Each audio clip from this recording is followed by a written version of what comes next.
I should have known something was wrong the moment my mom called that morning. She never phoned before noon unless she wanted something. Her voice came through sharp and clipped, already irritated, like I'd disappointed her before I even spoke. "Emily," she said, skipping hello entirely, "we need you here by 4, and bring snacks for the kids. Real snacks, not that cheap organic stuff you buy." I closed my eyes. There it was. Not a request, a directive.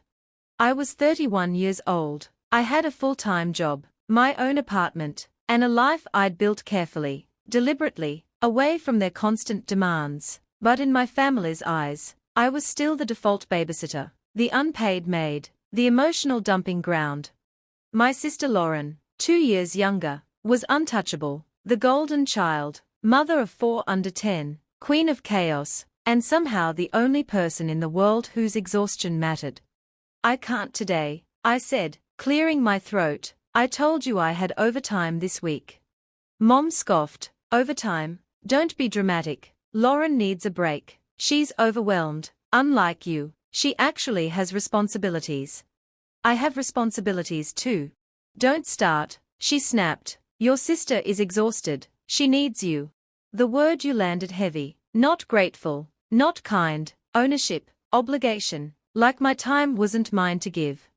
I glanced at the stack of project files on my desk. I'd been up half the night finishing presentations for Monday. My eyes burned, my head ached. "I can't come," I said again, softer this time. "I'm exhausted, I need sleep." The silence on the other end was razor-sharp, then her voice dropped, cold and deliberate. "If you're not going to babysit your sister's 4 kids," she said, "then don't bother coming at all. Don't show your face here anymore."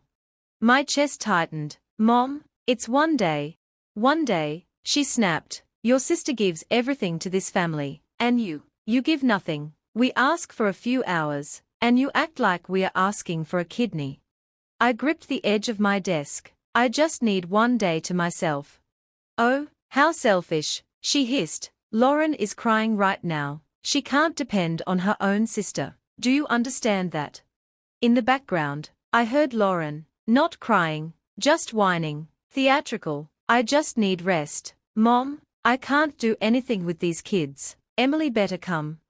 Mom returned to the line. "If you won't help your sister, don't come to dinner. We won't have selfishness at our table." The table, the family dinner I'd been looking forward to all week. My chance to sit, eat something warm, and feel normal for a few hours, gone, taken away because I refused to be used.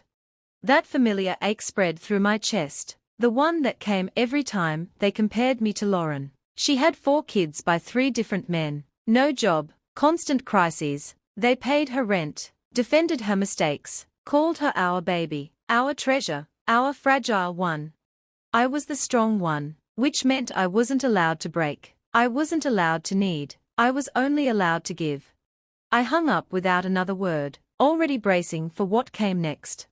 The messages followed immediately. From Mom, "Lauren needs you. Stop being difficult." From Dad, "If you can't support family, what good are you?" From Lauren, "OMG, why are you doing this to me? I haven't slept in days. Get over here." From Mom again, "Don't come if you're going to be selfish." I silenced my phone and sank into the couch, staring at the wall. Their words didn't shock me. They never did. They were just painfully familiar. Every time I said no, I was punished. Every time Lauren said no, she was coddled. The afternoon dissolved into a blur of anger, shame, and bone-deep exhaustion. At some point, without meaning to, I fell asleep sitting upright. When I woke, it was 6:30. The room was dark, my stomach twisted with hunger. I hadn't eaten since breakfast. That's when I noticed the voicemail icon. 3 messages. The first was, "Mom, you've disappointed us. At this point, we might as well forget you're part of this family."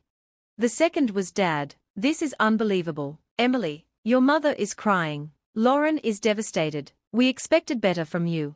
The third made my pulse spike. Lauren, screaming. "You ruined everything," she shouted. "Now Mom and Dad are stuck watching my kids because you refused to come. They are blaming me, but this is your fault. You're supposed to help me. You always help me. Her voice cracked at the end. You're a terrible sister. I set the phone down. Terrible sister. I'd heard those words my entire life. Every time I stopped being useful, every time I tried to set a boundary, every time I dared to be tired. 3 hours later, driven by something between dread and curiosity, I checked Facebook. Mom had posted a photo. Lauren collapsed dramatically on the couch, the kids climbing all over my parents. Dad hunched over a notepad, jaw tight with anger. The caption read, "Some people just don't care about family anymore." That was when something inside me finally snapped. Not loudly, not painfully, it was quieter than that, cold, still, a realization settling into place. They didn't love me, they loved what I provided, and when I stopped being useful, I became disposable. The ache in my chest faded, my stomach unclenched. For the first time, everything inside me felt steady. I wasn't scrambling for their approval. I wasn't afraid of losing them. I wasn't trying to prove my worth. I understood. I didn't lose a family that day. I lost the chains they kept around me. Mom said if I wasn't going to babysit, I shouldn't come. Fine, I wouldn't. But I also wasn't going to let them control the narrative. And I certainly wasn't going to let Lauren keep using me like free labor. They wanted guilt. They wanted tears. They wanted obedience. What they were about to get was consequences. And I already knew exactly how to deliver them. Family support is a two-way street. Some people don't deserve to be in this family anymore. Dozens of relatives had already seen the post. My phone kept buzzing with quiet, careful messages. Are you okay? What happened? Why would your mother say something like that? Are the kids all right? And that's when it hit me so hard I almost sat up straight. They thought exclusion was a threat. They thought public shame would scare me back into line. They thought they could paint me as selfish and I would fold. They forgot one critical thing. They needed me far more than I needed them. They relied on me for childcare, for free labor, for emotional cleanup, for maintaining the illusion that they were the perfect, supportive family. They relied on my silence most of all. And this time, I wasn't staying quiet. They wanted me gone, fine, but they were about to learn what happened when the person they treated like a servant stopped covering for them. For the first time in my life, I wasn't afraid of losing them. I was ready to let them lose me, and everything they gained from my compliance. I didn't lash out. I didn't beg for understanding. I didn't hunt for sympathy. I simply stopped protecting them. And because my parents had spent 30 years building their identity around being flawless, selfless parents, the collapse came faster than I expected. It began with one message in the family group chat. I typed slowly, carefully.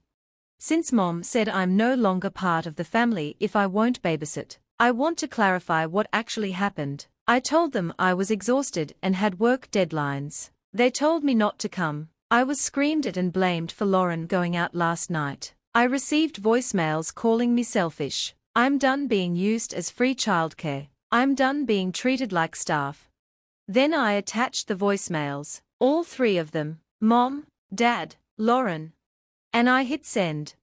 The reaction was immediate. Shocked emojis, angry emojis, long messages, relatives typing and deleting and typing again.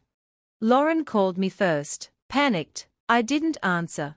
Mom called next. I ignored her too. Then Dad left a voicemail, his voice thick with rage. How dare you share private family recordings? You made us look horrible. Take that message down right now. I didn't. Because nothing I shared was exaggerated. Nothing was twisted. I didn't expose them to strangers, only to the family they claimed to be protecting. That was their weak spot, not cruelty. Exposure. The messages started coming in. Aunt Denise, we always wondered why they leaned on you so hard. Thank you for finally speaking up. Uncle Ron, Emily, this isn't normal. They treat you like hired help, not family. Then something I never expected.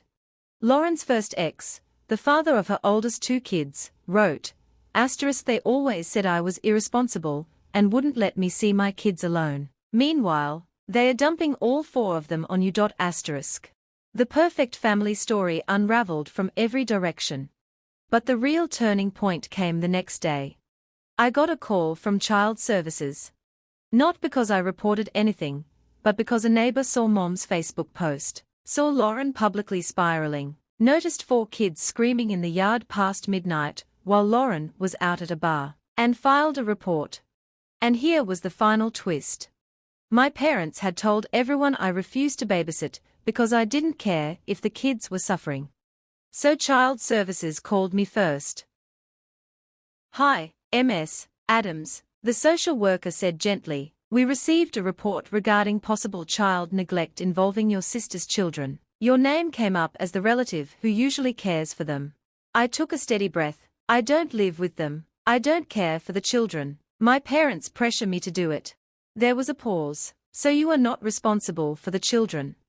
"No," I said clearly, "and I won't be babysitting anymore. They've relied on me instead of arranging safe, consistent childcare. You can document that." Another pause, longer this time. "Thank you," she said, "that actually explains a lot. My revenge wasn't cruelty. It wasn't sabotage. It wasn't some dramatic plan. It was telling the truth for the first time. And the truth was enough." A social worker visited my parents' house the very next morning. Lauren nearly fainted. Mom called me in a fury. "What did you do?"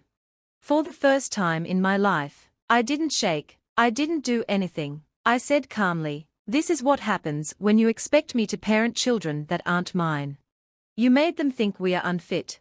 "No," I replied, "you did that yourselves."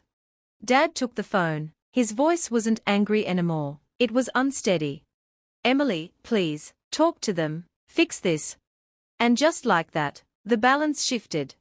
For 30 years, I had been the powerless one. Now they were the ones pleading. "I'm not fixing anything," I said. "You fired me from the family because I wouldn't babysit. Remember?" He faltered. "That was said in the heat of the moment." "No," I said, "it was said in truth, and I'm done." I hung up. They didn't call back. No yelling, no threats, no guilt-tripping. Just silence. Because they finally understood something they never had before. I wasn't afraid anymore. I wasn't under their control, and they couldn't rewrite me into the villain when the family had heard everything themselves. Lauren lost her free childcare. My parents lost their obedient scapegoat. And I gained something I hadn't felt since childhood. My own life. Weeks later, at a small gathering hosted by Aunt Denise, I walked in and saw a scene I never thought I'd witness. My parents sat alone at the end of the table, quiet, avoiding everyone's eyes. Lauren sat beside them, surrounded by 4 exhausted children, overwhelmed and unsupported. Meanwhile, relatives waved me over with warm smiles. "Emily, come sit here, you look happier." And I was. Because the real revenge wasn't destroying them, it was removing myself from their control and letting their own behavior speak for itself. Mom watched me with pleading eyes, like she wanted to apologize but didn't know how. Dad looked down when I passed. For once, they didn't call me selfish. They didn't order me to help. They didn't tell me to babysit. They knew better. Lauren muttered, "I can't believe you just left me to deal with everything." I met her gaze. "I didn't leave you," I said quietly. "I left the role you trapped me in." She opened her mouth. No words came out. I walked away, sat with the relatives who supported me, and ate in peace. For the first time in my life, I wasn't the servant. I wasn't the backup parent. I wasn't the disposable sibling. I was free. And that freedom was the consequence they never expected.